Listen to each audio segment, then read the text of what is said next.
Welcome sa ating channel ni Zeven the Ninja Samurai.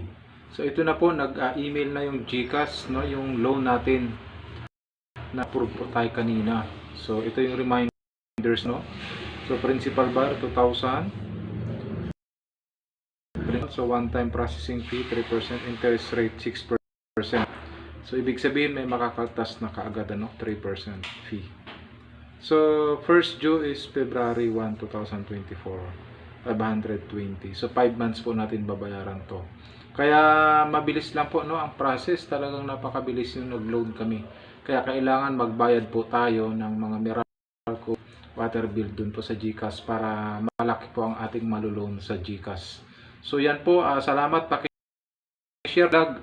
Ayun, may mga tanong about sa pag-loan, no, pag-borrow ng money dito sa GCash. Pwede kayo mag-comment para po pwede namin i-share yung aming nalalaman dito para makapag-loan kayo sa inyong GCash. Okay? Pagpalain po ka natin, Panginoon. God bless you.